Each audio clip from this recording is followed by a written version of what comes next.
को कैसी वोल्टेज बोलूंगा, कैसा ईएमएफ बोलूंगा? अल्टरनेटिंग। एसी जनरेटर से हमारा नया कंसेप्ट स्टार्ट होता है। एसी जनरेटर मतलब एसी जनरेटर ने हमें जनरेट करके दिया अल्टरनेटिंग ईएमएफ या अल्टरनेटिंग करंट, इसीलिए तो उसको एसी करंट मतलब अल्टरनेटिंग करंट जनरेटर बोलते थे।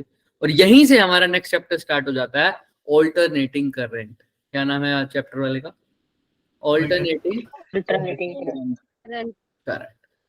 अभी तक जो भी हम पढ़ा था वो सारा, जितना भी तुमने पढ़ा था ऑल्टरनेटिंग जनरेटर से पहले जितना भी पढ़ा था, उसमें तुमने जब भी बैटरी लगाई थी या करंट का सोर्स लगाया था वो ऐसे लगाया था, याद है?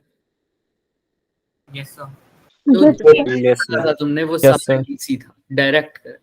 तुमने करंट इलेक्ट्रिसिटी पढ़ लिया, तुमने मैग्नेटिक इफेक्ट्स पढ़ लिया, तुमने मैग्नेटिज्म एंड मैटर पढ़ लिया, तुमने इलेक्ट्रोमैग्नेटिक इंडक्शन पढ़ लिया, है ना? वहां से लेकर अब तक तुमने सिर्फ और सिर्फ डायरेक्ट करंट के बारे में बात किया। इलेक्ट्रोस्टैटिक्स क्यों नहीं बोला? क्योंकि इलेक्ट्रोस्टैटिक्स में तो चार्ज रेस्ट पर होता है, वहां पर हमने बैटरी की बात ही नहीं की। तो अब लेकिन यहाँ से स्टार्ट होता है हमारा अल्टरनेटिंग करंट। और अल्टरनेटिंग करंट क्योंकि ये साइन है तो इसको ऐसे याद रखिए करो, इसकी बैटरी का, बैटरी नहीं, इसका जो सोर्स का सिंबल होता है वो ऐसा होता है, वेव की तरह दिख रहा है। Yes sir. तो ये अल्टरनेटिंग करंट, अल्टरनेटिंग। अब जितने भी तुम्हें करंट के सोर्स दिखेंगे वो ऐसे दिखेंगे, तो तुम साफ बोल देना ये टाइम के साथ अपने मैग्नीट्यूड को भी चेंज कर रहा है और डायरेक्शन को भी रिवर्स कर रहा है। क्लियर है? चले आगे। एक बात है, जैसे केशव बात कर रहा था, हमारा एक छोटा सा टॉपिक जो था वो रह गया था कि वो B1 में तो हो चुका था, उसका नाम क्या था किसी को याद है? मैंने एक्स्ट्रा क्लास में बोला भी था उस टॉपिक का नाम, एनर्जी। कौन सी एनर्जी?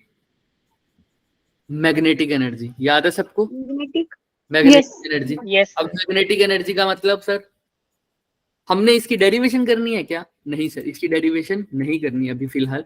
हम क्या करेंगे सर, इसको सिर्फ डिस्कस करेंगे। फॉर एग्जांपल इसमें बहुत छोटा सा टॉपिक है इसके ऊपर, लेकिन कभी कभी क्वेश्चन आ जाता है तो हम रिस्क नहीं लेंगे। देखो कैसे, मैंने पहले भी बताया ईएमआई का जो चैप्टर है उसके अंदर सबसे ज्यादा क्वेश्चन कौन से आएंगे sir? LC oscillation, LC circuit के। किसके आएंगे? एलसी सर्किट के। और फिर आएंगे सेल्फ इंडक्टेंस के, है ना? और ये सबसे इंपॉर्टेंट दोनों टॉपिक्स है, एलसी सर्किट और सेल्फ इंडक्टेंस सबसे इंपॉर्टेंट टॉपिक है। उसके बाद कौन सा टॉपिक आता है ईएमआई में? फ्लक्स का। याद है ना, फ्लक्स निकालना। Yes sir. और फिर अगर टाइम बच जाए उनके पास या फिर भी क्वेश्चन की शॉर्टेज पड़ जाए तो वो कौन से टॉपिक को फोकस करते हैं? म्यूचुअल।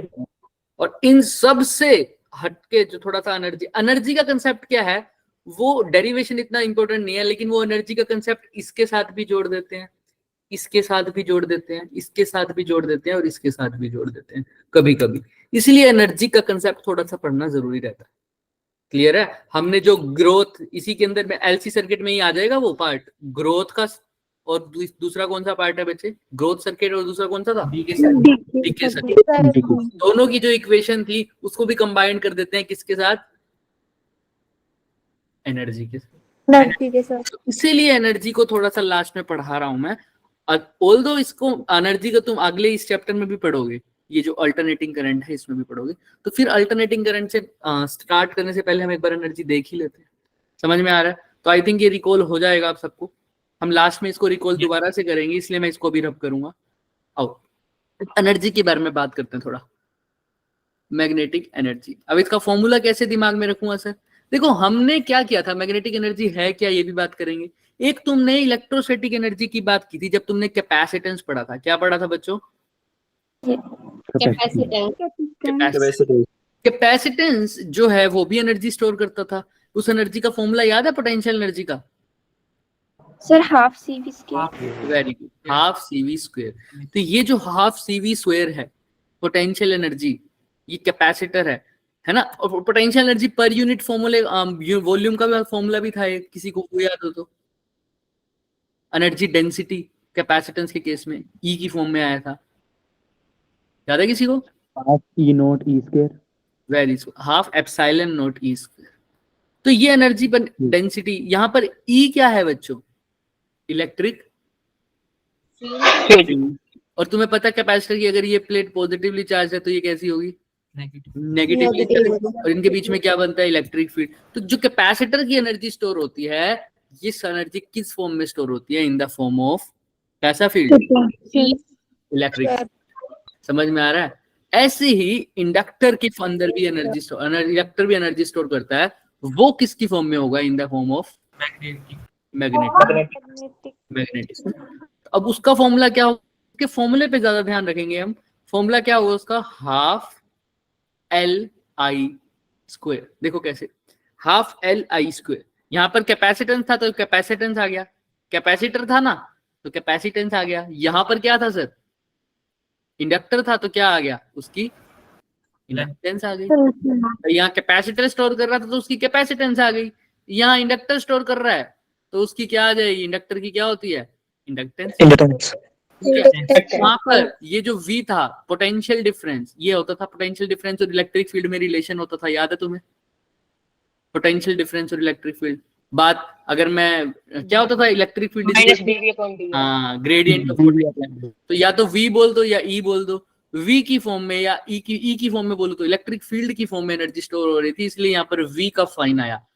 कौन सा साइन आया? V, वोल्टेज का। यहाँ पर मैग्नेटिक फील्ड की फॉर्म में एनर्जी स्टोर हो रही है और करंट बनाता है मैग्नेटिक फील्ड, तो यहाँ पर किसका साइन आया? I का। I करंट का। तो समझ में आ रहा है? ये कौन सी फॉर्म में है sir energy? In the form of magnetic field. In the form of magnetic field. और ये कौन स्टोर कर रहा है? इंडक्टर। ये in the form of electric field है और ये कौन स्टोर कर रहा है बच्चों? इंडक्टर। ये हाफ CV स्क्वायर, ये कौन स्टोर कर रहा है? कैपेसिटर। तो समझ में आ रही है दोनों? क्या है बात? क्लियर है सबको? इंडक्टर स्टोर हाँ, ये बात पक्का याद रखना। और इंडक्टेंस में L जब तक मतलब अपोज कब तक होगा? जब तक करंट में क्या हो रहा है? चेंज हो जाएगा। जैसे ही करंट में चेंज होना बंद हो जाएगा, कोई अपोजिशन नहीं मिलेगा। करंट में चेंज मैं आगे डिस्कस करूंगा इसको, लेकिन थोड़ा सा सोचो। करंट में चेंज, करंट का मैग्नीट्यूड चेंज हो रहा है, तो वो कैसा करंट हो सकता है? अल्टरनेटिंग। समझ में आ रहा है क्या? हम धीरे धीरे इसके ऊपर बढ़ेंगे आगे, पर फिलहाल के लिए ये समझो, magnetic energy half LI square और इलेक्ट्रोस्टैटिक एनर्जी क्या है? Half CV square. In the form of मतलब जो स्टोर होती है पोटेंशियल एनर्जी की। अब इसी को आगे बढ़ देते हैं सर। अब इसके ऊपर क्वेश्चंस कैसे आते हैं? हम ज्यादा क्वेश्चन नहीं, एक क्वेश्चन मैं कराऊंगा वो सफिशिएंट है फिलहाल, और एक घर के लिए दूंगा, वो 2 कर लेना अभी के लिए। आओ हम फिर आगे इसको अल्टरनेटिंग में और आगे बढ़ाएंगे तो और क्वेश्चंस करेंगे, पर अभी के लिए हम सिर्फ इंट्रो दे रहे हैं इसका। ये देखो, जिसने कल एक्स्ट्रा क्लास लगाई थी बच्चे, तो उनको समझ में भी आएगा ये थोड़ा थोड़ा क्वेश्चन। पढ़ो। The time taken for the magnetic energy to reach how much? बोलो। 25% मैक्सिमम वैल्यू। अगर बताओ भाई किसकी? मैग्नेटिक एनर्जी की मैक्सिमम वैल्यू ना। वैसे मैग्नेटिक एनर्जी का फॉर्मूला क्या होता है?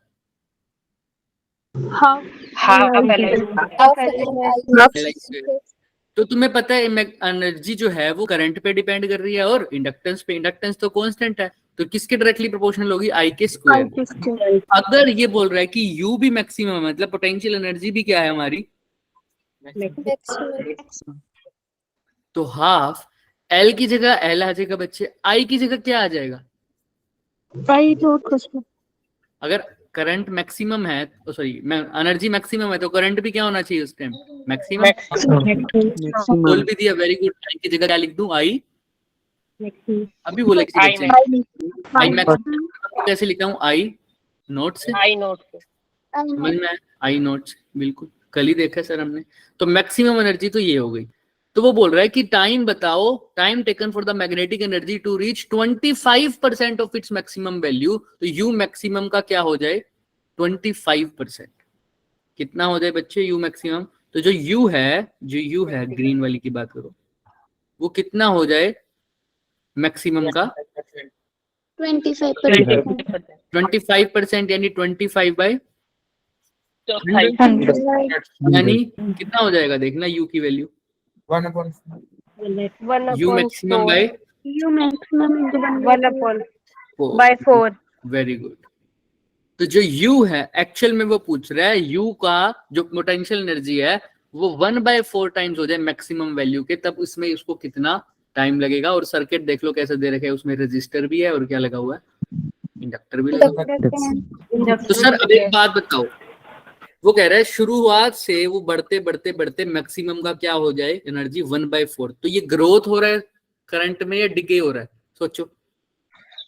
ग्रोथ हो रहा ग्रोथ हो रहा है। तो करंट की कौन सी इक्वेशन लगेगी एलआर सर्किट की, ग्रोथ वाली या डिके बड़ी वाली? ग्रोथ वाली। तो ग्रोथ वाली लगेगी सर। अभी के लिए मैं यहाँ पर वो नहीं लगा रहा, कोई भी सोर्स होगा सर हमारे पास, सोर्स लगा देते हैं यहाँ पर। आइए तो ग्रोथ की इक्वेशन आप बता दीजिए मुझे, आप सबको पता ही है। I is equal to I know. I know. 1 minus e to power t by 2 by तो Minus T upon tau. Clear है सबको, किसी को कोई डाउट नहीं था? No, sir.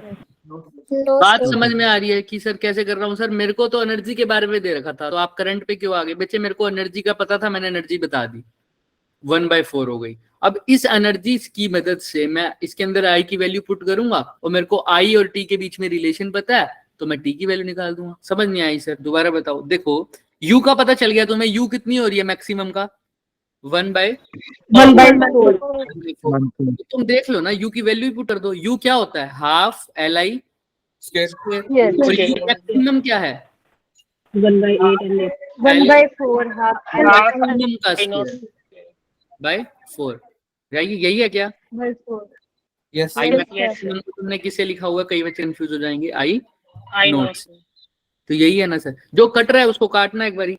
हाफ से हाफ कट गया, एल से एल कट गया, आई स्क्वायर से आई नोट स्क्वायर है यहाँ पर। तो आई की वैल्यू क्या आ जाएगी, कोई बता पाएगा? I is equal to by 2। Very good, दोनों जगह रूट ले लो।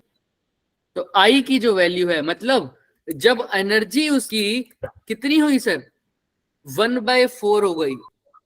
एनर्जी क्या हो गई? मैक्सिमम का 1/4 हो जाएगा। उस टाइम जो उसका करंट होगा वो मैक्सिमम का कितना हो जाएगा? हाफ हो जाएगा। हाफ हो half हो जाएगा. समझ में आ रहा है क्या? तो ये भी पूछ सकता था वो क्वेश्चन में कि बताओ जब उसकी एनर्जी 1/4 हो जाएगी मैक्सिमम की, उस टाइम पर उसके करंट के ऊपर क्या होगा? तो तुम क्या बोलोगे? करंट क्या हो जाएगा? 1/2। क्लियर है? तो इसको रिलेट करूंगा मैंने कल एक्स्ट्रा क्लास में, जो बच्चे एंड तक थे उनको रिलेट करवाया था ना मैंने, अगर किसी को Yes, याद हो sir. तो, एनर्जी और करंट को। Yes, अभी sir. मैं दोबारा भी करा दूंगा, बट फिलहाल समझो आई की value I I naught by 2। तो आओ आई की जगह क्या पुट कर दूं मैं? I naught by two. I naught आ जाएगा 1 माइनस ई माइनस टाइम तो निकालना ही है, यही तो पूछा है उसने, टाइम टेकन। तो टी को छेड़ूंगा नहीं, टो को अभी के लिए टो ही लिख देते हैं, या टो को तुम और कुछ भी लिख सकते हो, लिख सकते हैं वैसे तो। सर क्या होता है टो का फॉर्मूला? L by are. तो इसको अगर सिंपल लिखना हो तो टो नीचे है ना, तो नीचे एल आएगा, ऊपर क्या आएगा? आर। सिंपल हमने करा हुआ है सर ये तो। अब आई नोट से आई नोट कैंसिल।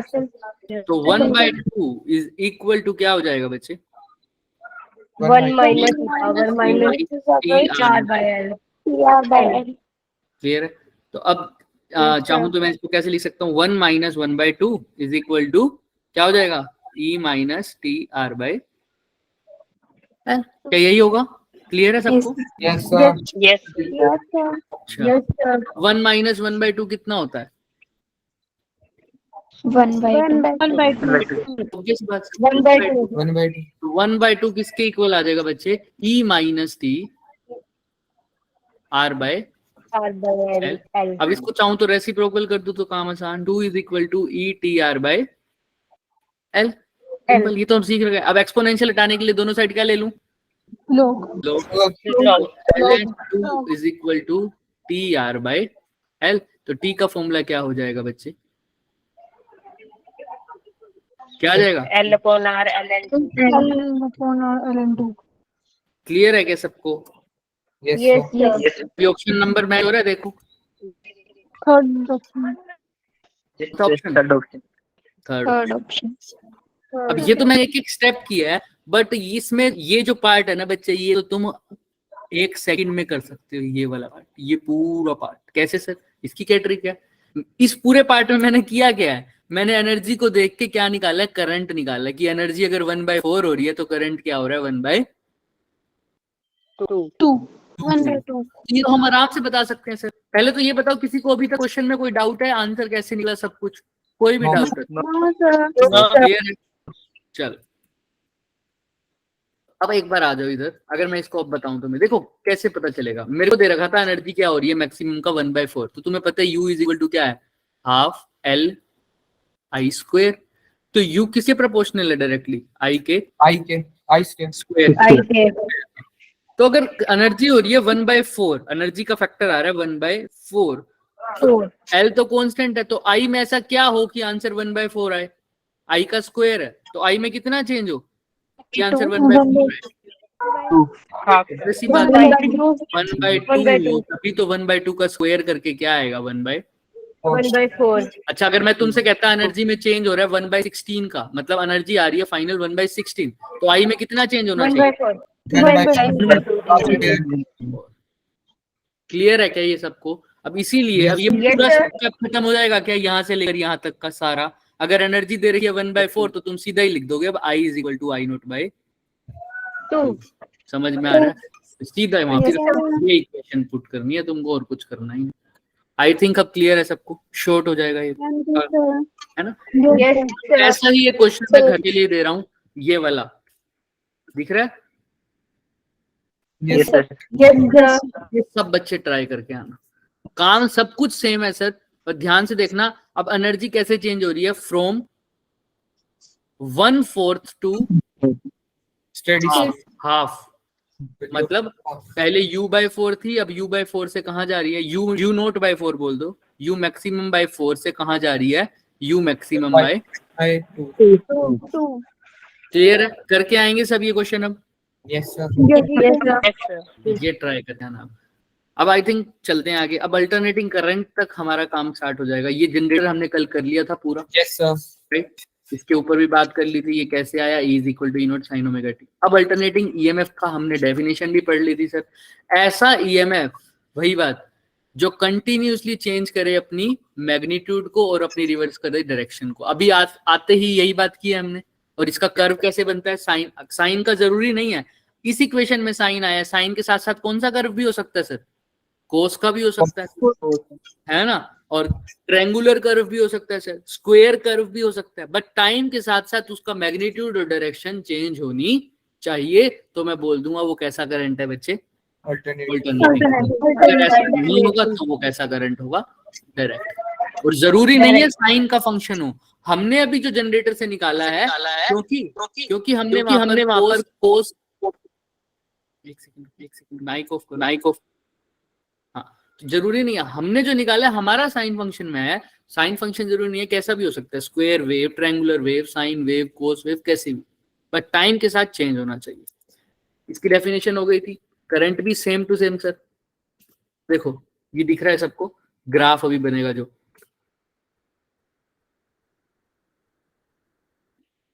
दिख रहा है साइन वेव।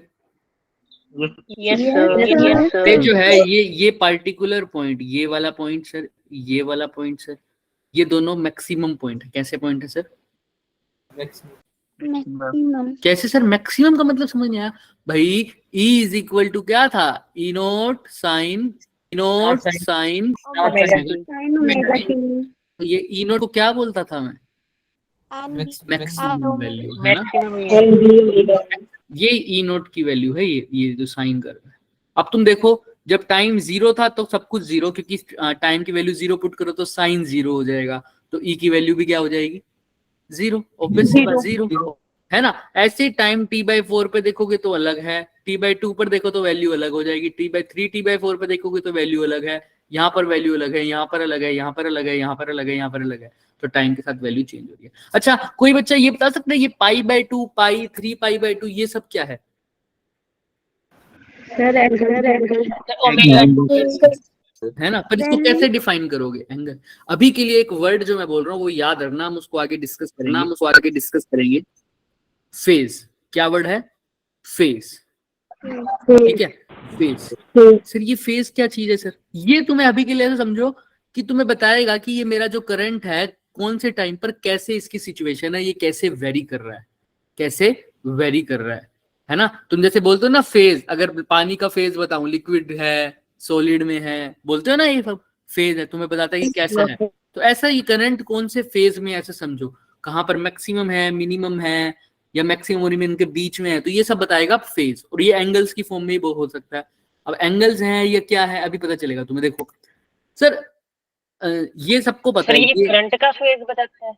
हाँ कैसे, सिर्फ करंट का नहीं, ईएमएफ का भी, जो भी चीज अल्टरनेट हो रही है, समझोगे अभी तुम्हें समझोगे। देखो अगर मान लो ये है बच्चे मेरे पास एक ग्राफ, तुम्हें पता है, ये तो सबको पता है, ये एंगल 0 होता है, यहाँ पर कितना हो जाएगा 5, और ये कितना हो जाएगा 2 पाई।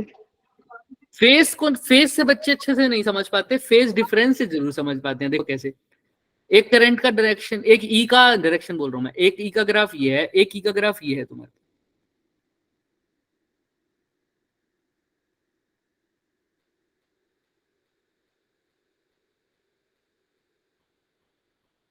देख रहे हो? Yes sir. अब एक बात बताओ, जब इसका 0 था तो उस टाइम पे इसका कौन सा आया एंगल? 0 भाई। तो देखो क्या ये सेम सिचुएशन है क्या इनकी दोनों की? कौन सा ग्राफ आगे है, पहले वाला या दूसरे वाला आगे है?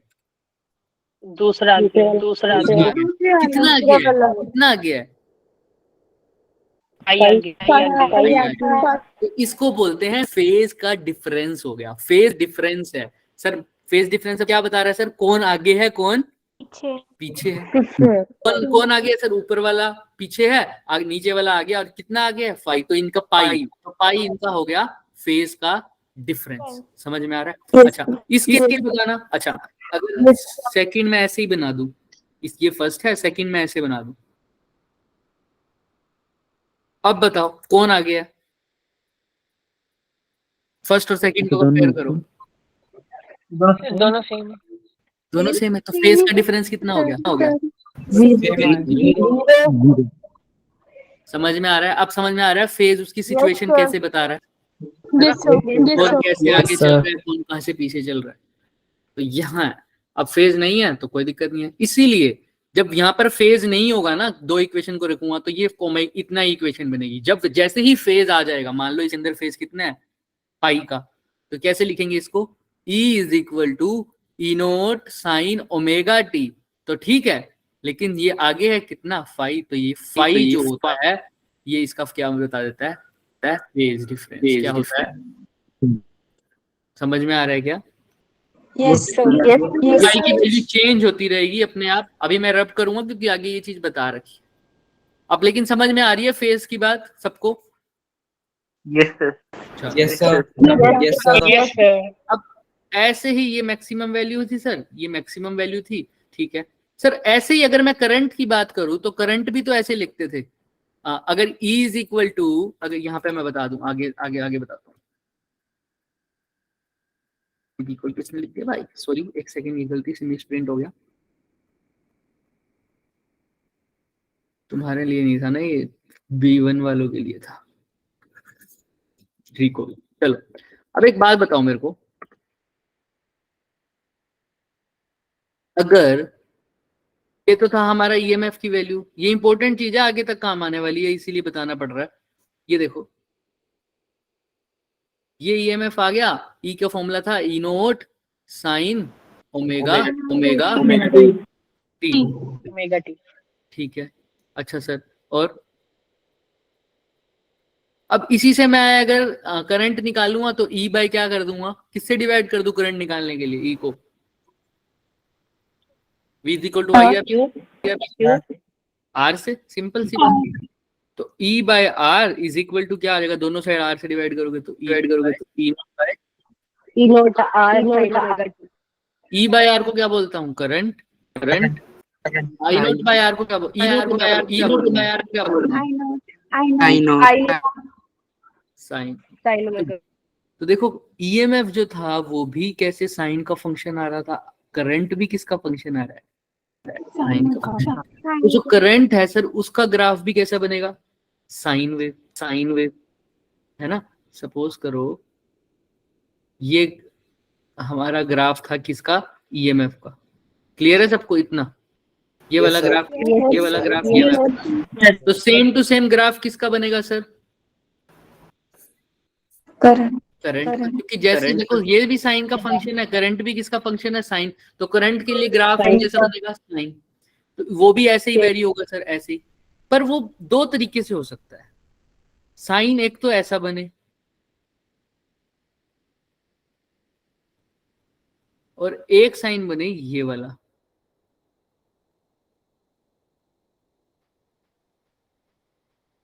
दिख रहा है क्या दोनों sine? Yes sir, yes sir. क्या फर्क है दोनों में, ग्रीन वाले में क्या फर्क है?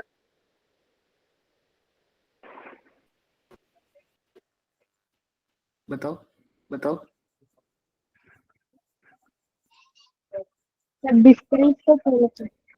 देखो रेड वाला तो किसको शो कर रहा है, ईएमएफ की वैल्यू कर रहा है, ईएमएफ की वैल्यू। जैसे तुम्हारे शायद माइक से वो आ रही है बच्चे, क्या नाम है, इको, आई थिंक, ये है ना। ट्राई करना एक बारी, लिख देना अगर आपको ज्यादा, मेरे को लग रहा है आपके वहां शायद कुछ इशू आ रहा है। ठीक है, देखना ईएमएफ है ऐसे ही जनरेट शो कर रहा है सर, करंट भी ऐसे ही शो करेगा। लेकिन जो करंट है सर, हाँ ईयरफोन यूज कर लो जैसिका, फिर बोल देना। करंट जो है वो बड़ा है ईएमएफ से, ये छोटा है, मतलब वैल्यू उसकी ज्यादा है या कम है?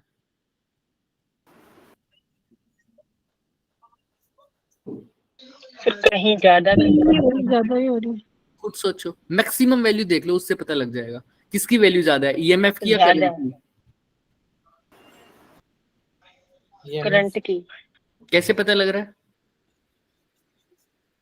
आई नोट कैसे आया, या आई कैसे आया जब ई को क्या किया है तुमने, आर से डिवाइड किया। तो डिवाइड किया है, मतलब किसकी वैल्यू ज्यादा होगी, ई की या आई की?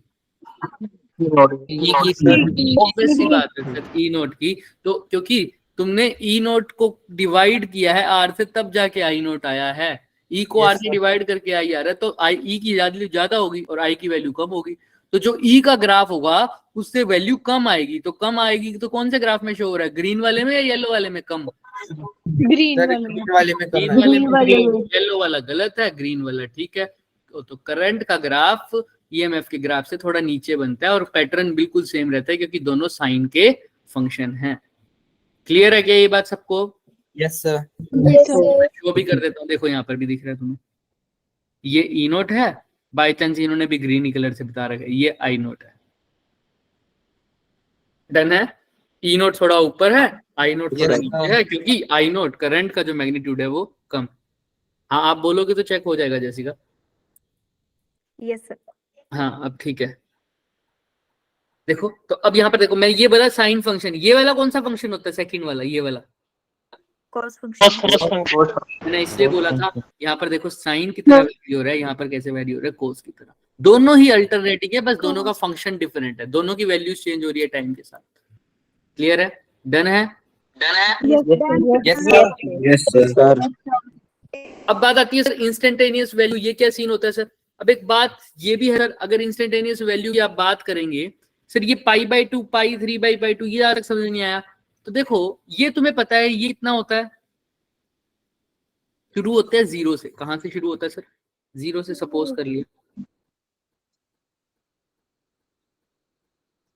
ये होता है जीरो, है ना। और ये क्या होगा सर, नीचे वाला जीरो के बाद कौन सा एंगल आएगा, π/2।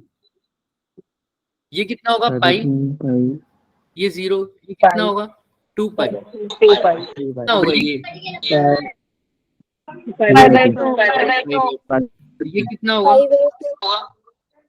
3π/2। क्लियर है ना? हाँ सर। अब देखो निकालना तो बहुत आसान है सर। अगर टाइम की बात करूं तो ये जो पूरी एक टाइम, पूरा एक साइकिल हुआ है, इसी को बोलते हैं टाइम पीरियड ऑफ एसी। एक पूरी साइकिल, मतलब ये पॉजिटिव जाना और वापस से क्या आना, नेगेटिव, इसको बोलते हैं वन टाइम पीरियड। समझ में आ रहा है क्या? इसको क्या बोलते हैं, वन टाइम पीरियड। ठीक है। अब ध्यान से देखो, वन टाइम पीरियड मतलब एक बार पॉजिटिव फिर एक बार नेगेटिव, ये टाइम पीरियड। अच्छा सर, अगर टाइम टी बाय, देखो जीरो पर तो जीरो एंगल है, तो अगर ये पूरा टाइम पीरियड टी है तो यहां तक का टाइम पीरियड कितना होगा?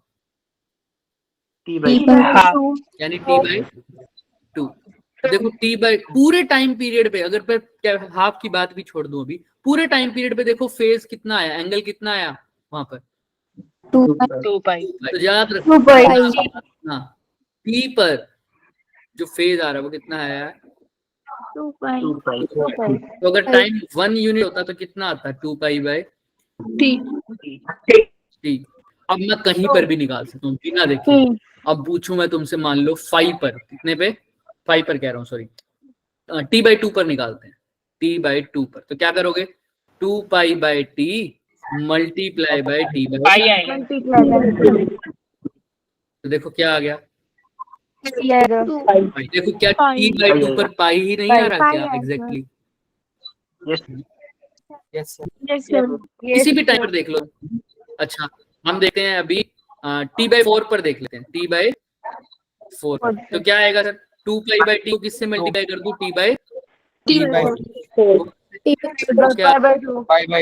तो बता सकते हो t/4 कौन सा टाइम पीरियड है? Yes sir. यहाँ से लेकर यहाँ तक का, राइट, ये होगा t/4, जहां पर मेरा जो फेज कितना आया? π/2, यानी मैक्सिमम हुई है वैल्यू। क्लियर आ रहा है? तो मैक्सिमम कितने पे आई है? π/2 पर। और पाई पर क्या आई है वैल्यू? मिनिमम हुई है, जीरो हो गई। जीरो, मिनिमम नहीं बोलेंगे, जीरो बोलेंगे। क्या बोलेंगे? जीरो। क्लियर है सबको? Yes sir. ये फेज निकालना आई थिंक अब क्लियर है सबको। कुछ नहीं करना सर, जिस भी टाइम पीरियड की बात कर रहे हैं उसको किससे मल्टीप्लाई कर दो? बस 2π/t से। अच्छा, 2π/t को एक और चीज भी तो बोलते थे सर, ओमेगा। तो ओमेगा फ्रीक्वेंसी। अगर तुमने ये पाई पुई वाला बात करना है तो सीधा 2π/t को मल्टीप्लाई कर दो टाइम पीरियड से जो गिवन टाइम था, या क्या कर दो सर? ओमेगा से ही क्या कर दो? गिवन टाइम को मल्टीप्लाई कर दो, तब भी आ जाएगा ये फेज। क्लियर है? दोनों बातें सेम है। तो आई थिंक किसी को कोई दिक्कत नहीं है। अब तुम सब निकाल लोगे क्या? अगर ये 5t/4 है तो इस पे 5/8/2 आएगी। कैसे आएगी सबको पता है, किससे मल्टीप्लाई करना है 5t/4 को? 2π/t से। क्लियर है? Yes sir. यस अब इसी पर भी तुम वैल्यू भी निकाल सकते हो। कैसे सर? वैल्यू कैसे? वैल्यू कैसे? वैल्यू ऐसे बच्चों, अगर मैं तुमसे पूछ लेता, सपोज कर लो कि बताओ क्या t/2 पर ईएमएफ की वैल्यू कितनी है? कैसे बताओगे? t/2 पर ईएमएफ की वैल्यू कितनी है? कितनी है? अभी तो दिख रही है, किसी बच्चे ने बोल भी दिया है। सर 5/2। जब टाइम की वैल्यू t/2 है उस टाइम पर ईएमएफ की वैल्यू कितनी है? इंस्टेंटेनियस वैल्यू उस टाइम पर। पाई फेज हो गया, ईएमएफ की वैल्यू नहीं है, फेज नहीं। E0 sin ओमेगा ऐसे। हाँ, निकालो क्या आएगी। जब टाइम की वैल्यू t/2 है, इक्वेशन तुम्हें पता है साइन का फंक्शन की ये होती है। मैं पूछ रहा हूँ टाइम कितना हो अगर t/2, तो ईएमएफ की वैल्यू कितनी होगी? E0 sin omega t। क्या वो लिखूं बताओ? जैसे तुम कहोगे वैसे लिखेंगे। बोलो। ई तो होता है E0 sin ओमेगा t, तुम क्या कहते हो? E0 sin ओमेगा, आगे क्या लिखूं? t/2, क्योंकि आपने कौन से के लिए पूछी है सर? टाइम t/2 के लिए, तो मैंने t की जगह क्या पुट कर दिया? t/2। किसी को कोई दिक्कत? किसी को कोई दिक्कत यहाँ तक? थोड़ा सा आगे सोल्व करें, थोड़ा सा आगे सोल्व करें और फिर इसका शॉर्टकट तरीके बता देंगे। वो तो तुम अपने आप ही बता दोगे शॉर्टकट। ओमेगा को क्या लिख सकता हूँ? 2π/ कैपिटल तो मल्टीप्लाई किससे हो रहा है? t/2 से। तो देखो क्या आ रहा है, और साइन पाई कितना होता है? तो ई भी कितना हो गया? और तुम देख भी लेना, t/2 मतलब यहाँ से लेकर यहाँ तक, इस पर्टिकुलर पॉइंट पर देखो ईएमएफ की वैल्यू कितनी आ रही है वापस से? जीरो हो गया ना सर। t/2 यहाँ से लेकर यहाँ तक ही तो होता है, यहाँ पर वैल्यू कितनी हो गई? जीरो। नेक्स्ट जीरो कहाँ पर आएगा, यहाँ पर, कहाँ पर, 2 पाई पे। 2 पाई मतलब टाइम कितना होगा, कैपिटल T। समझ में आ रहा है क्या, क्लियर है? ऐसे ही तुम T/4 पे भी निकाल सकते हो, निकाल लोगे क्या T/4 पर? Yes sir. निकालना ई नोट आएगी। ई नोट आएगी, कैसे पता चल रहा सर? दूसरे कलर से लिख के बताओ। E is equal to E naught sine omega की जगह लिखो 2 पाई कैपिटल T, और T की जगह क्या लिखोगे, T/4। ठीक है, तो देखो क्या आ रहा है, साइन पाई/2, पाई/2 1, तो E की वैल्यू क्या आ गई, तो वो होती भी है सर। T/4 मतलब यहाँ से लेकर यहाँ तक T/4, इस पर्टिकुलर पॉइंट को T/4 बोल रहे हैं, और यहाँ पर मैक्सिमम वैल्यू है क्या, नहीं है? ऑब्वियसली बात है, देखो यहाँ पर T/4 पर मैक्सिमम वैल्यू है या नहीं है? है सर। यस सर है। तो ये आई थिंक अब निकाल लोगे सब। अब शॉर्टकट क्या था, इतना लंबा मेथड करने की जरूरत ही नहीं थी सर। जैसे ही उसने टाइम बोला, हमें टाइम और फेज का पता ही है। अगर वो बोल दे T/2, मेरे को पता है T/2 पर फेज कितना है, सिंपल पाई, तो मैं omega T, sign omega T में ओमेगा टी की जगह क्या पुट कर दूं, पाई। अगर उसने मेरे को बोला T/4, तो T/4 के लिए फेज कितना होता है, पाई/2। तो ओमेगा टी की जगह सीधा ही क्या पुट कर दूं, पाई/2। ऐसे ही अगर मैं तुमसे पूछूं, बताओ 5T/4 पर वैल्यू कितनी आएगी, तो ओमेगा टी की जगह क्या पुट करोगे, 5T/4 अगर टाइम दे रखा है तुम्हें, 5/2। हाँ 5/2, क्लियर है ना? ऐसे ही मैं पूछूं 3T/4 पर बताओ, ओमेगा टी क्या पुट कर दोगे, 3π/2, ऐसे निकाल। आई थिंक अब क्लियर है सबको, राइट? दोबारा बताना। मैं कह रहा हूँ तुम सीधा ही वैल्यू निकाल सकते हो। जैसे अगर मैं पूछूं टाइम, तुमने ये पुट करना है ना, अभी तुमने क्या किया, E is equal to E naught sine omega T, फिर तुमने ओमेगा की वैल्यू पुट करी 2π/T, फिर तुमने T की वैल्यू पुट करी, सपोज कर लो T की वैल्यू है T/2, फिर ये पूरा लिखोगे, फिर T से T गया, 2 से 2 गया, तो तुम्हारा आंसर आया ई नॉट साइन पाई, यही आया ना? अगर मैं तुमसे ऐसे ना पूछ के सीधा ही ऐसे बोलता, तुमने बोला टाइम T/2, टाइम T/2 को तुम्हें पता है फेज कितना है, एंगल कितना है, तो सीधा ही तुम E is equal to E naught sine omega T की जगह सीधा ही क्या पुट कर दो, पाई। आंसर तो वही आ गया सर, एग्जैक्टली। अगर ऐसे ही मैं तुमसे पूछता 3T/4, तो ओमेगा टी की जगह क्या पुट कर देते, 3π/2। 3π/2। क्लियर है ना? कैसे सर, ये आपने ओमेगा टी की जगह क्यों पुट किया, इसका भी रीजन है, क्योंकि थीटा इज इक्वल टू क्या होता है, ओमेगा टी के लिए सीधा ओमेगा टी की जगह थीटा की वैल्यू पुट कर दी। अगर ओमेगा टी की जगह क्या पुट कर, क्योंकि T/2 पर थीटा की वैल्यू कितनी है, पाई, तो ओमेगा टी की जगह सिंपल क्या लिख दिया, पाई। 3T/4 पे ओमेगा की वैल्यू कितनी है और थीटा की वैल्यू कितनी है, 3π/2, तो सीधा क्या लिख दिया, 3π/2। तो ये तुम्हारा काम बचाएगा, हर बार ओमेगा को थोड़ी लिखोगे ऐसे 2π/T, फिर स्मॉल टी को चेंज करते रहोगे, तो लंबा मेथड है। सीधा ही फेज और तुम्हें एंगल के बीच में रिलेशन पता है, फेज और टाइम के बीच में, आंसर लिख दोगे सीधा। क्लियर है सबको? हर एक पर्टिकुलर पॉइंट पे, चाहे तुमसे T/2 पर पूछ ले, चाहे तुमसे T पर पूछे, चाहे तुमसे 3T/2 पर पूछ ले, हर एक पर्टिकुलर पॉइंट पे तुम EMF की वैल्यू निकाल पा रहे हो क्या? Yes sir. किसी भी एक पर्टिकुलर पॉइंट पे तुमने EMF की वैल्यू निकाल दी, किसी एक पर्टिकुलर पॉइंट पे EMF की वैल्यू का मतलब है तुम्हें उसकी इंस्टेंटेनियस वैल्यू पता रख गई, मतलब उस इंस्टेंट पर उसकी वैल्यू क्या है। क्लियर है? तो ये जो तुमने वैल्यू है, ये जो E is equal to E naught sine omega T में जो तुमने E की वैल्यू निकाली है हर टाइम पर, ये E की वैल्यू, इसको क्या बोलते हैं, इंस्टेंटेनियस वैल्यू। क्या बोलते हैं, इंस्टेंटेनियस वैल्यू। यहाँ पर टाइम की वैल्यू पुट करो, उस टाइम पर E की वैल्यू आ जाएगी। तो इसीलिए देखो E और I को क्या बोला है, दिख रहे हो, देख पा रहे हो सब क्या लिखा हुआ है, जो कि मेरे से मिट चुका है, क्या लिखा हुआ है, इंस्टेंटेनियस। एक पर्टिकुलर पॉइंट पे, इस पर्टिकुलर इंस्टेंट पर ये वैल्यू है। और आई नोट और ई नोट था मैक्सिमम वैल्यू, और मैक्सिमम वैल्यू को पीक वैल्यू भी बोलते हैं। आई थिंक अब क्लियर है सब। इस पूरे जब यहाँ तक कुछ भी जो हमने पढ़ाया है, जिसको समझ नहीं आया वो हैंड रेस कर ले, और जिसको समझ में आ गया वो फटाफट थम्स अप।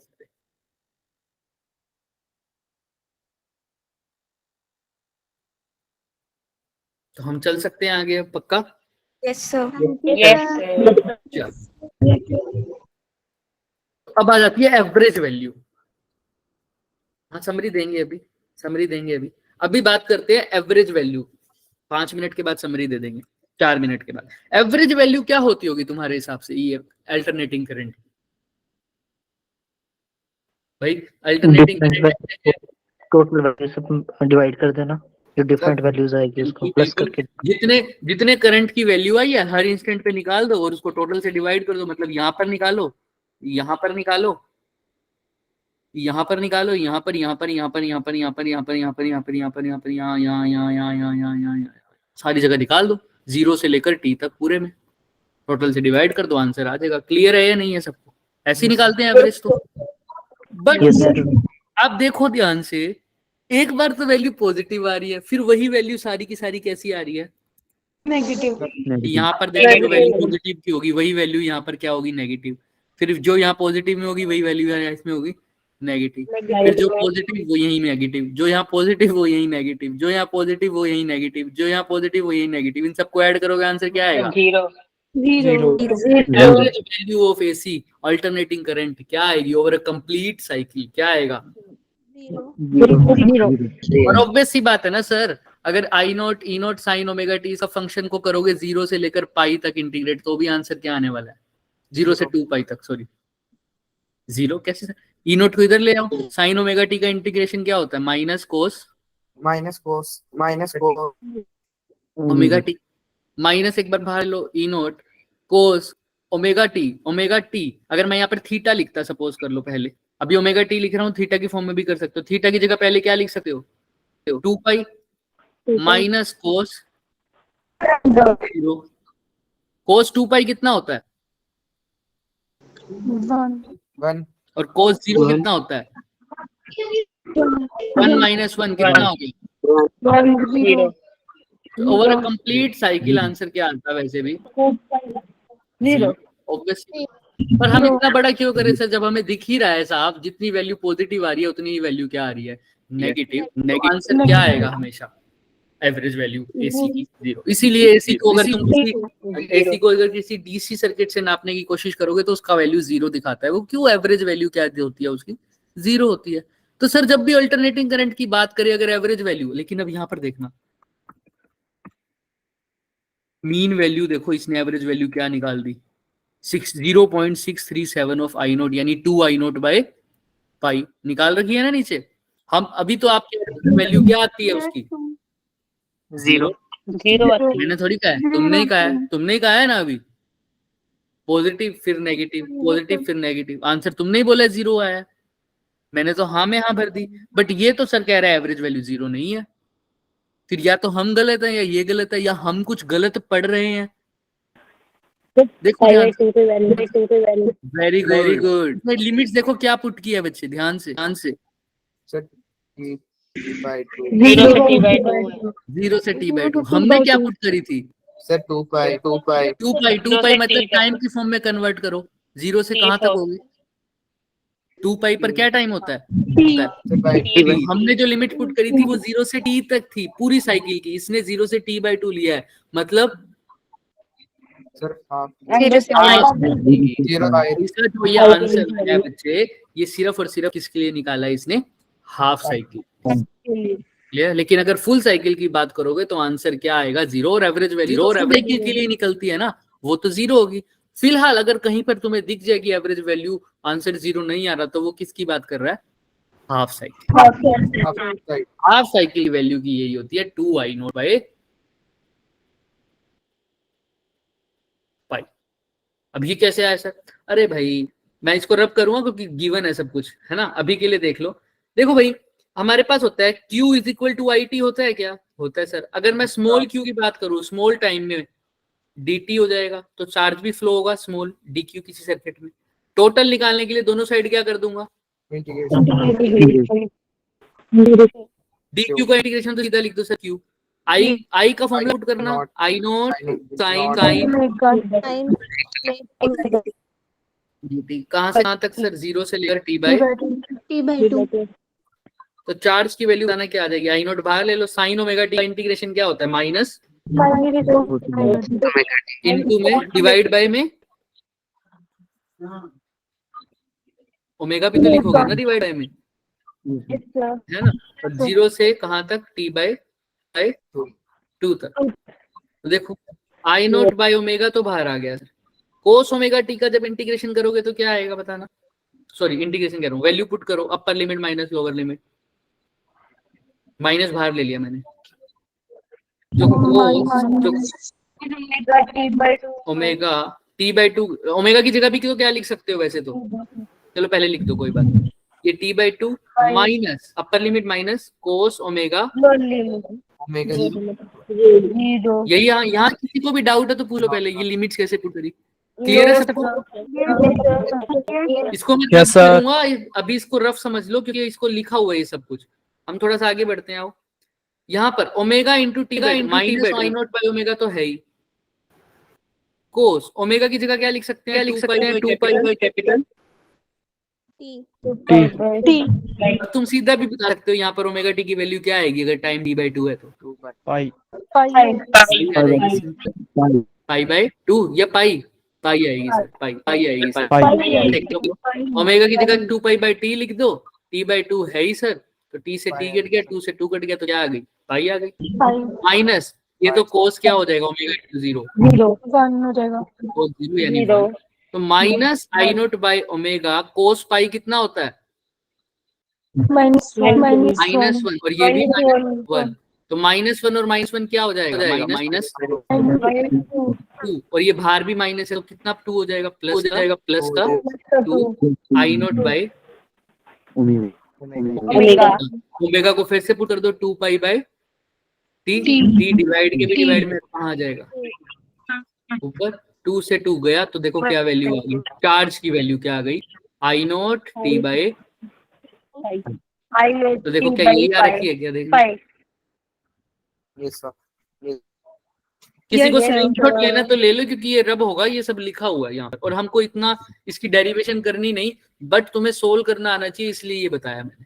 तो क्यू की वैल्यू है, लेकिन हमको तो करंट की वैल्यू चाहिए, तो अब तो कुछ नहीं करना सर, करंट की वैल्यू क्या होती है, चार्ज बाय टाइम,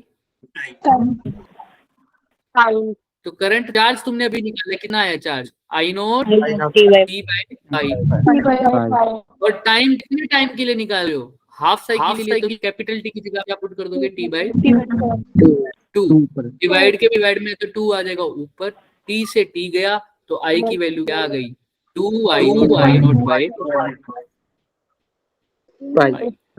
तो क्या यही नहीं आ गई, देखो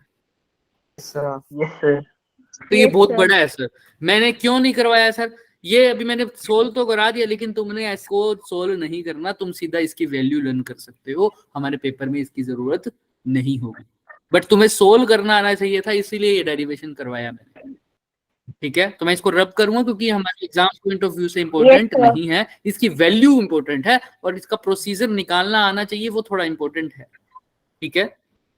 बस पता होना चाहिए तुम्हें टोटल मैक्सिमम वैल्यू का कितना है, 2 बाई पाई को सोल्व करूंगा, पाई की वैल्यू 3.14 लिखोगे तो आंसर आ जाएगा 0.637, यानी इसको परसेंटेज में कन्वर्ट कर दो तो आई एवरेज कितना होता है, आई नोट का मैक्सिमम वैल्यू का कितना, 63.7%, यानी 0.637 आई नोट, क्लियर है सबको।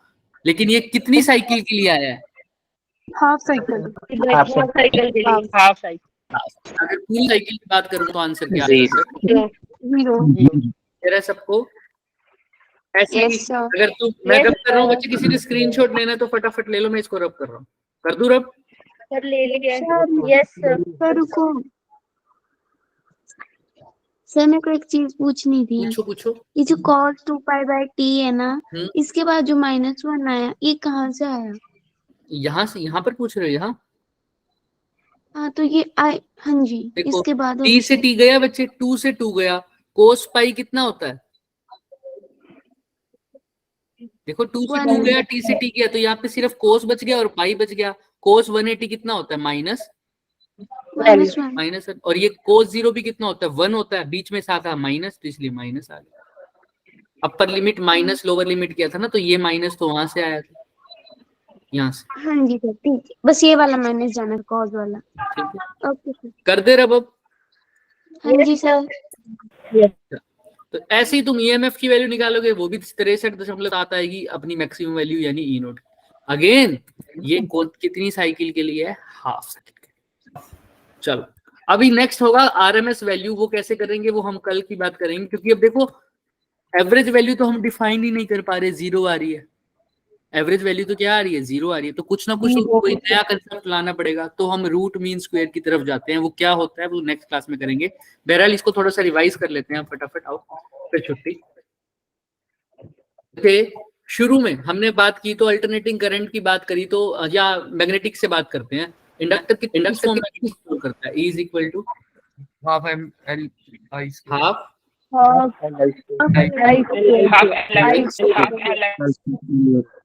ये उसकी पोटेंशियल एनर्जी हो गई। अगर मैं बोलूँ तो ये क्या है? इसकी पोटेंशियल। क्लियर है? हाँ सर। अब यहाँ पर बात करेंगे हाफ एल स्क्वायर। अच्छा, अगर तुमसे मैं अब होमवर्क के लिए एक चीज दे के आ रहा हूँ, तुम निकाल के आना यही एनर्जी इन केस ऑफ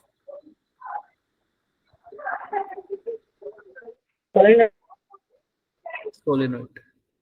ठीक है, एक होमवर्क तो मैंने तुम्हें वो दिया हुआ है, क्वेश्चन याद है ना? क्वेश्चन वो तो करना ही है। ठीक है। अच्छा हाँ है केशव, तुम्हारा क्वेश्चन क्या था? मेरे को एक बात बताओगे तुम? थोड़ा सा हिंट ले लो। अगर कौन सा क्वेश्चन ट्राई किया था तुमने? सर जो 2 होमवर्क के लिए ये थे उसमें दूसरा तो हुआ ही नहीं ना, पहला वाला कर लिया था, पर उसमें हिंट एक बार दे। कौन सा क्वेश्चन था? मुझे याद दिलाओ थोड़ा।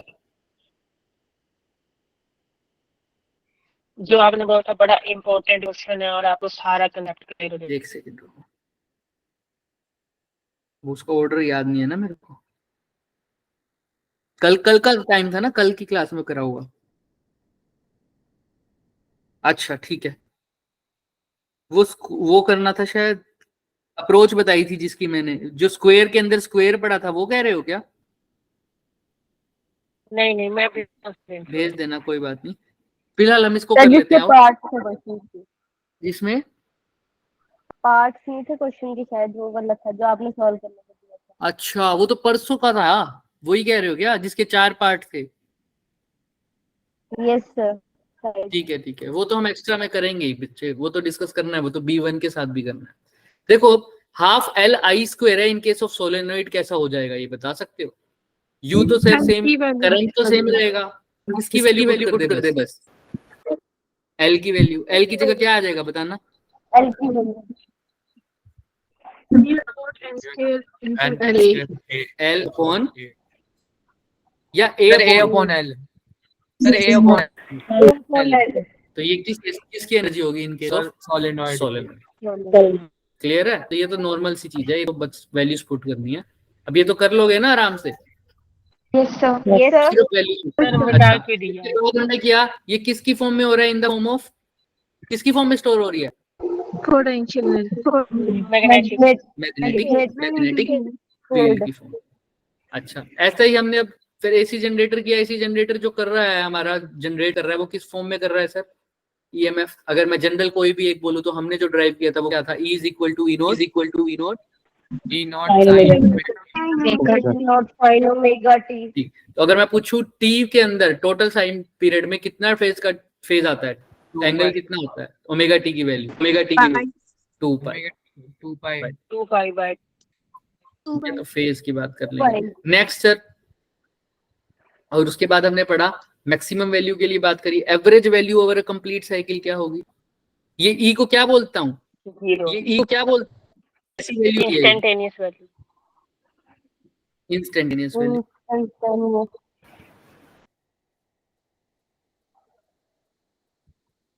Eight time small d. ठीक है, और ओमेगा के लिए क्या फॉर्मूला यूज किया मैंने? 2 पाई ओवर ठीक है। और उसके बाद हमने करंट के लिए भी सेम पैटर्न फॉलो होगा। आई नॉट साइन ओमेगा टी, लेकिन जो करंट की वैल्यू आई है वो ई को किससे डिवाइड करने पे आई है? ये जो वैल्यू होगी वो क्या होगी सर? लेस देन ई, लेस ई से, राइट। अच्छा, उसके बाद हमने बात करी कि average value over a complete cycle कितनी होती है? 0। और हाफ साइकिल के बारे में बात करूं तो 6.637 ऑफ नॉट, यानी 63%। क्लियर है क्या? यस ये था आज का कंसेप्ट हैरी, जो तुमने बोला था रिवाइज, यहाँ पर हो गया। डन? अगर हैरी है तो, अगर हैरी है ठीक है। Yes sir. ओके बच्चे, आज के लिए इतना ही करेंगे। हाँ केशव, तुम क्या कह रहे थे बताओ? वो अगर वही 4 क्वेश्चन है तो वो तो हम एक्स्ट्रा क्लास में डिस्कस करने ही वाले हैं, बाकी सब बताओ। कल वाला जो क्वेश्चन तो अगला, हाँ ठीक है बच्चे, वो तो हो जाएगा। वो तो परसों वाला था, कल वाला तो नहीं था। ये क्वेश्चन परसों के लिए कह रहे थे तुम, मतलब? नहीं, परसों वाला। हाँ परसों वाला था, कोई बात नहीं। मैं इसका हिंट तो वैसे मैंने दे ही रखा था इन दोनों का, बट फिर भी देख लो। बाकी जो जाना चाहता है बच्चे जा सकता है अब, है ना? क्लास भी है मेरी भी। एक सेकंड मैं देखता हूँ होमवर्क क्वेश्चन का PDF खोल लिया मैंने। तो तुम्हारा क्वेश्चन ये है, हाँ इसमें सॉल्यूशन गिवन है। तुम्हारा क्वेश्चन होगा आई थिंक ये वाला, जो एक सर्किट दे रखे है हमारा, R1 की वैल्यू दे रखी है 30 ओम, R2 की वैल्यू दे रखी है 50 ओम और L की वैल्यू दे रखी है 0.20 हेनरी, और तुमसे पूछा potential difference across the circuit R। यही बोल रहे हो ना पहला क्वेश्चन? तो हैरी क्या नाम है? तो देखो सिंपल सा था, जस्ट स्विच को ऑन करने के बाद मैंने तुम्हें बताया हुआ है अगर सर्किट ग्रोथ का है तो क्या आई शुरू टी टाइम पर वैल्यू कितनी आती थी करंट की? जब टी 0 था, जब टी 0 था तो करंट कितना आता था? 0। और इंडक्टर कैसा एक्ट करता था उस टाइम? कौन सा सर्किट? Open circuit. बस पहले का आंसर तो इससे निकल जाएगा, तुम ध्यान रखोगे तो। इंडक्टर अगर ओपन सर्किट का पास करेगा तो नीचे वाले में से तो करंट जाएगा ही नहीं, ऊपर वाले में से जाएगा। EMF की वैल्यू तो वही हो जाएगी। क्लियर है? ऐसे इसको सोल्व करना है। सेकंड केस में क्या बोल रहे हैं वो? पोटेंशियल डिफरेंस बताना है A पर और C पर, ऐसा ही कुछ था क्या? अच्छा हाँ, A और C पर कौन सा हाइयर पोटेंशियल पे होगा और कौन सा लोअर पोटेंशियल पे होगा? हाँ इसी केस में, इस केस में इंडक्टर तो वर्क कर नहीं रहा, तो सर जैसा वो पहले है वैसे ही रहेगा। तो बैटरी किसके साथ कनेक्ट है? पॉजिटिव टर्मिनल वाली A के साथ है या B के साथ है? देखो A के साथ है। तो पोटेंशियल A पर क्या होगा सर? होगा या ज्यादा होगा? सोचो ध्यान से, ध्यान से सोचो। A के साथ कनेक्ट है। अब इंडक्टर कैसा कर रहा है? पहले पूरा क्वेश्चन पढ़ना अच्छे से। विच पॉइंट C और D is at higher potential? Inductor कैसा है sir? Just after the switch is closed. Inductor कैसा होगा अभी? अगर t इज इक्वल टू 0 पर है तो इंडक्टर कैसा होगा? बोलो हाँ। ओपन सर्किट होगा या नहीं होगा? अभी बोला किसी बच्चे ने होगा। यस सर होगा। तो आप बताओ यहाँ पर क्या लिखा हुआ है? ध्यान से देखो, पोटेंशियल A पर और C पर कौन सा हाइयर पोटेंशियल होगा? दिमाग लगाओ थोड़ा सा। नीचे वाला सर्किट तो ओपन हो गया सर। A और C नहीं पूछे इन्होंने, C और D पूछे। क्या पूछा हुआ इन्होंने? C और D। C और D। अब वो तो फिर ऑब्वियस सी बात है, बताओ कौन सा हाइयर पोटेंशियल पे होगा? पॉजिटिव टर्मिनल के साथ कौन सा कनेक्ट है? सर C वाला। तो कौन सा हाइयर पे होगा? C वाला। ऑब्वियस सी बात है। क्लियर है क्या? और इसको हम और भी आगे से डिस्कस करेंगे, एक्स्ट्रा में तो होगा ही, बट फिलहाल हिंट था। ऐसी नेक्स्ट क्वेश्चन, अगर A और C होता तो क्या होना था? A और C कैसे बोलेगा वो? क्योंकि अभी तो उस सर्किट में करंट ही नहीं जा रहा ना। हाँ अभी सर तो वही वो तो। हाँ, अगर जा रहा होता, अगर वो सर्किट क्लोज होता तो तुम्हें पता है करंट हाइयर पोटेंशियल से कहाँ जाता है? लोअर। तो A से अगर C की तरफ जा रहा है तो A हाइयर पोटेंशियल होता, C कैसा होता? लोअर। क्लियर है? तो ये ऐसे चलेंगे। और दूसरे में क्या पूछ रहा है? During the decay, next question पे बात कर रहा हूँ। During the decay of the current falls n times. इसमें तो वही इक्वेशन लग जाएगी बच्चे, ये वाली सिंपल।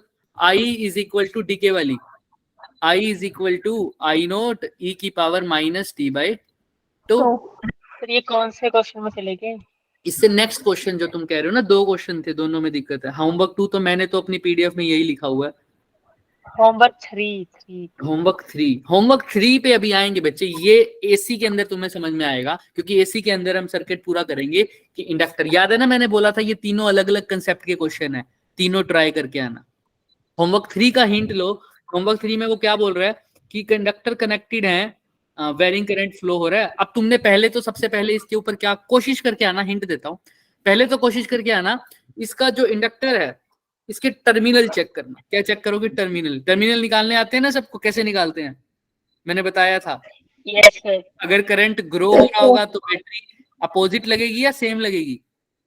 अपोजिट लगेगी। अगर कम हो रहा होगा तो बैटरी कैसे लगेगी सर? सेम। एक बार वैसे ट्राई करके आना, फिर देखना क्या हो रहा है। हालांकि ये हम एसी में पढ़ेंगे, अलग अलग सर्किट पूरा करेंगे। तो ठीक है केशव, इतना ही दोनों के अंदर ही देखना है। हाँ, देख के आना, अभी ट्राई करना, फाइनल आंसर नहीं है, ठीक है? Yes sir. हालांकि उसके अगले 2 पार्ट भी रह गए हैं। हाँ, ये तो मैंने हिंट दिया है ना बच्चे, वो 2 भी ऐसे ही करना तुम। दूसरे 2 पार्ट क्या है उसमें? तीसरा पार्ट क्या कह रहे हो? What is the potential difference V, किसके क्रॉस पूछ रहा है? स्विच ओपन करने के बाद, और इसने हिंट दे रखा है नीचे, the switch is left closed अपन then it is open. Switch को क्लोज कर दिया है बहुत टाइम तक। क्या कर दिया सर? क्लोज कर दिया। और उसके बाद वो क्या पूछ रहा है एग्जैक्टली, बताना मुझे, बोलो। पोटेंशियल डिफरेंस पूछ रहे हैं, किसके सी और अक्रॉस? डी के बीच, ए और बी के इंडक्टेंस अक्रॉस। वाला। तुम्हें पता है जब बहुत टाइम हो जाएगा, तो करंट की वैल्यू क्या हो जाएगी? कांस्टेंट हो जाएगी। और बहुत टाइम होने के बाद जब करंट चेंज नहीं होता तो क्या इंडक्टर अपोज करेगा क्या? नो सर, वायर होगा वो। तो वायर होगा, तो जो तो वायर है, तो ये दोनों ब्रांचेस आपस में पैरेलल में हो जाएगी, और पैरेलल में जो पोटेंशियल डिफरेंस होता है वो क्या रहता है? कांस्टेंट, सेम रहता है। तो जो ऊपर ए बी में होगा वही सी डी में होगा, तो दोनों की पोटेंशियल डिफरेंस कितना होगा? जो बैटरी का होगा वो कितना है? 120। क्लियर है? तो ऐसे ही ट्राई करके आना, और अब एक बार आगे से सोच भी लेना, ठीक है? अब चलते हैं बच्चों, नेक्स्ट क्लास का टाइम हो गया है ना, वरना बच्चे शोर मचा दें। Bye sir. ओके बच्चों, bye sir, good night sir. Good night बच्चों, good night, sir. Good night, good night. हाँ, जय श्री राम।